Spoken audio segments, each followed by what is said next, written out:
रमा एक दिन देखती है कि उसकी बहू सुमन दोपहर के 2 बजे कहीं चुपके से बाहर जा रही होती है। आज ये कलमुही इतनी दोपहर में कहाँ जा रही है? जरा मैं देखूं तो इस हफ्ते मैंने उसे 3 बार घर से बाहर छुपकर जाते हुए देखा है। अब रमा अपनी बहू सुमन का चुपके से पीछा करती है। ये लो कुछ पैसे, और तुम्हें किसी ने देखा तो नहीं यहाँ आते हुए? नहीं देखा किसी ने। अब मैं जाता हूँ, कहीं मुझे कोई यहाँ देख ना ले। तो ये महारानी यहाँ प्यार का गुल खिला रही है इस लड़के के साथ।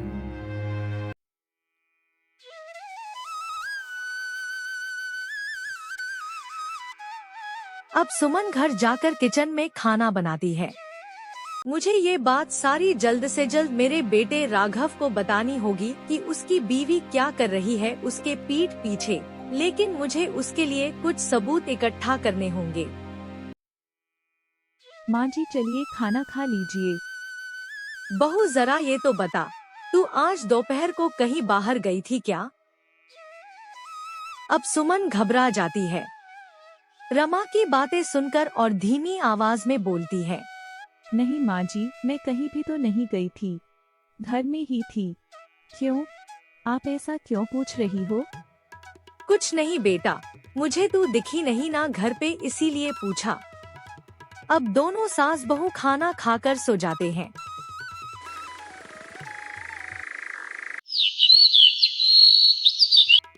सुनो बहू, मैं जरा पास वाले गांव के मंदिर में जाकर आती हूँ, तुम घर पे ही रुकना।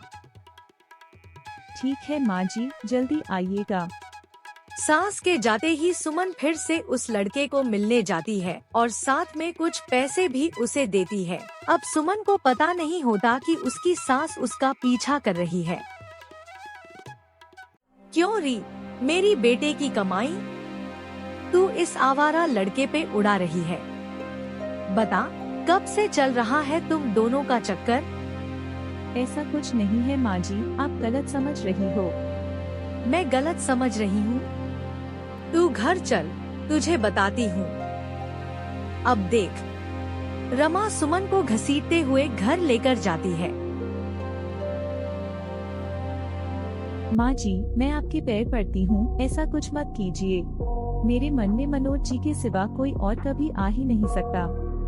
अच्छा, अभी तुझे मनोज की याद आ रही है? थोड़ी देर पहले क्या उस लड़के के साथ कंचे खेल रही थी? अब रमा को थोड़ी दया आती है। अच्छा ठीक है, तू रो मत। मैं राघव और तुझे अलग नहीं करूंगी, लेकिन मेरी एक शर्त है, वो अगर पूरी की तो ही तू इस घर में रह सकती है। बताइए माँ जी, मैं आपकी सारी शर्तें पूरी करूंगी। तुझे अपनी पवित्रता सिद्ध करने के लिए जलते हुए कोयलों पर चलना पड़ेगा, तभी मैं तुम्हारे रिश्ते के बारे में कुछ सोच सकती हूँ।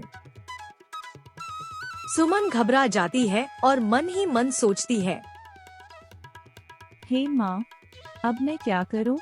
अगर मैंने ये शर्त पूरी नहीं की और माँ जी ने मुझे घर से निकाल दिया तो कहाँ जाऊंगी मैं? अपने बूढ़े माँ बाबा के पास भी तो नहीं जा सकती, उनके सिर पर और बोझ बन जाऊंगी मैं। ठीक है माँ जी, चलूंगी मैं जलते हुए अंगारों पर।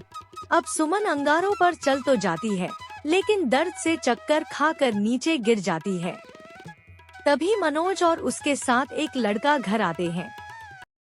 माँ, ये क्या किया तूने मेरी सुमन को? उठो सुमन, तुम ऐसे मुझे छोड़ के नहीं जा सकती।